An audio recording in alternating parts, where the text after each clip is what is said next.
Okay, this is Antony Rotunno. I'm once again with the one and only David Shayler. I did actually interview him last year on the 30th of December, and we did say at that time that we were going to meet in exactly a year. And would you believe it, lo and behold, it's the 30th of December again. Although it wasn't planned, we were supposed to meet last week. But David, I imagine you're quite excited to see me again, but try and control yourself. Okay. Now, last time I interviewed you, we talked quite a bit about religion and spirituality. I'd like to, if you don't mind, talk a bit more about politics, because obviously you probably know a lot of what the ins and outs of the political system. But before we talk about that, can you talk about how's your year been, 2014? It's been quite a stable year by my standards. I spent most of the year living in a caravan, but I say that by my standards, that's luxury really. Just living by Runnymede Eco Village, and obviously I find that quite ironic that I talk about common law and we're 500 yards from where they signed Magna Carta, which of course enshrines the common law. I had even had a job for a brief period working for a website called Neon Nettle. I had some paid employment. That stopped. Probably because I wrote an article about Zionism, very reasonable article pointing out that the Israeli state will protect the rights of those within the state, but will not protect the rights of those in the occupied territories, and obviously showing that Judaism as a religion begins with love, and I've got no problem with that. But I do have a problem with the political idea called Zionism that seeks to subjugate humanity, and whether the protocols are forged or not, that is the agenda that is being followed to this day. I invite anybody to look at the protocols for themselves and try and argue a different position, because it's just not possible. So I was gainfully employed for a while, but then the Zionists came down on me like a ton of bricks again. Okay, so you're not secretly living in a mansion? Well, at the moment I'm living in a house, but that's again because of a lady I'm going out with, not because of anything else. Okay, fine. All right, as I said, I wanted to go more on the political thing. David Icke, for a number of years, has been talking about the movie version of reality versus what's actually going on. So, how far do you think the version of reality that we're generally given is different from what actually goes on? I mean, is it completely different, or is it slightly different? What would you say? Well, the version of reality you get in the mainstream media is totally false. I mean, it's almost crude propaganda. You've only got to look at the coverage of, for example, the downing of MH17. Well, we had front pages of newspapers in this country blaming Putin before any of the actual evidence was in. All the evidence that's emerged since then shows that this was shot down by a Ukrainian Air Force jet. But that hasn't been reflected anywhere in the mainstream media. This year, the Daily Mail ran a front page story saying, "Cannabis, the terrible truth." I wrote a response in Neon Nettle called Paul Dacre and Cannabis, the Terrible Truth. And in that article I made the point that if you look at the mainstream and take a position that's the opposite of the mainstream, you'll be much closer to the truth in most cases. Okay. Now the problem is, that's a spell that's woven in the mainstream. We all accept that. There are people who think, if I go to the alternative, of course, I'll get the truth. But they also have a foot in the alternative camp as well. So you get a slightly less distorted version of reality in the alternative scene. But to actually get at the truth, you've got to go beyond both of those scenes, and really you're going down to the level of bloggers, because anything that looks vaguely corporate and might have some influence or a lot of followers, they will immediately take over. And I think there's been some problems with Neon Nettle as well, and Neon Nettle is not producing the same incisive stuff that it was doing when I was there. I saw an article in Neon Nettle the other day promoting nuclear power. Now why do you write that article when you know about hemp? There's no point. It's like all these other people, like George Monbiot. You write to them and say, look, we can actually get our fuel from hemp. It's carbon neutral. Why the hell are we building big power stations? And again, it's the support of corporatism. Everything is done in the name of big corporations. They supply our energy like oil through big corporations. And that's the control mechanism. If I don't have oil, I can't run a car, I can't heat my home. However, if I've got a couple of acres and I grow a bit of hemp, I can do those things. I can run my car off hemp. I can look after myself. So true freedom does not come from any political constitution. True freedom comes from sourcing your own energy, your own food, your own water. And this is what people have got to understand. There's no point in having a Bill of Rights if they turn off your water supply. You're fucked, basically. Yeah. Okay. Just going back to that plane story you just mentioned. Yeah, I thought it was very strange that in March we had the whole Ukraine and Crimea situation, and then we had the Malaysian plane, and then we had a story in June which combined the two. Yeah, we had the plane shot down in the Ukraine. I don't know. I'm trying to maybe see things from a more or I don't know, someone absorbing mainstream media, because I've been exposed to alternative media for a long time.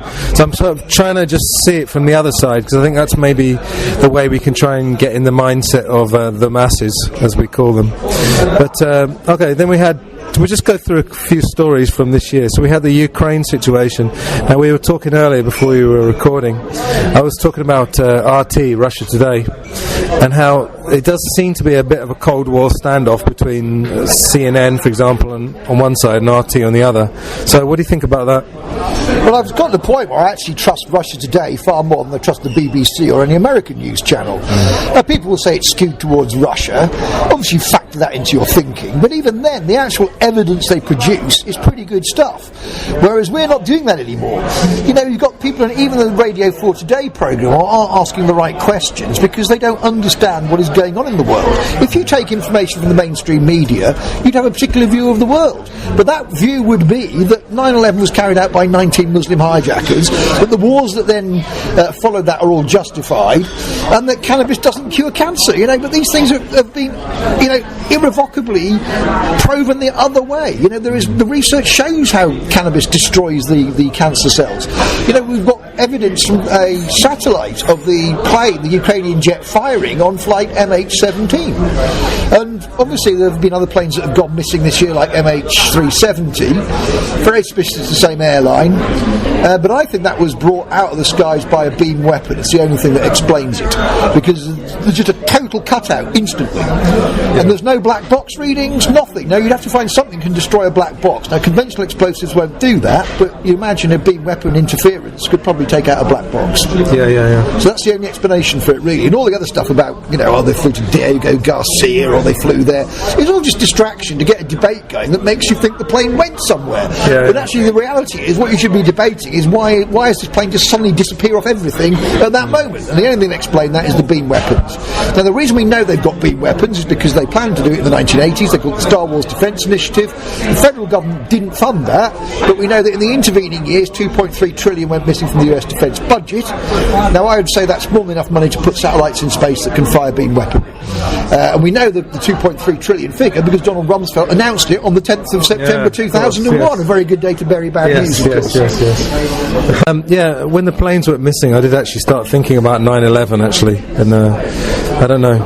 What about the Middle East? So in July we just had this escalation. Now, when I met you this time last year, we were quite pleased that the UK Parliament had voted against going into Syria. I kind of had the feeling at that time that it was only going to be a matter of time. So obviously now, I mean, I've stopped following it myself. I'm too depressed to start thinking about what's happening in Syria and Iraq. But what do you think about that? Any other thoughts? Well, we know that ISIS is essentially, like Al-Qaeda, is a creation of Western intelligence agencies. Now, people will remember that I first blew the whistle in 1997 on an attempt to assassinate Colonel Gaddafi in Libya and replace him with an Islamic government, an Islamic extremist government. Now, that obviously happened in 2011. And from that, our funding of those Islamic insurgents in Libya, they were not people, obviously, who were pro-democracy, they were pro-extreme form of Islam. But those people then got together with the Syrian rebels and the Free Syrian Army, and that now mutated into ISIS.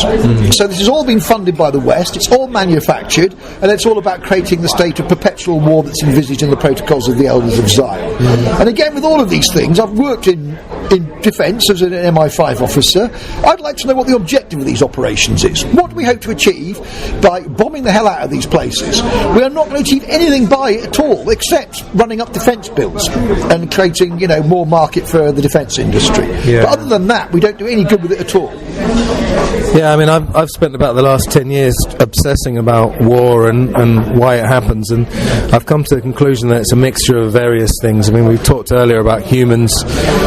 There's a human drive which we can't really deny, and then you've got the money aspect and you've got the power aspect. Let me answer that question, though. Go on then, yeah. Mate, the research in war, for example, in the Second World War, showed that the average human being would not fire a gun at another man.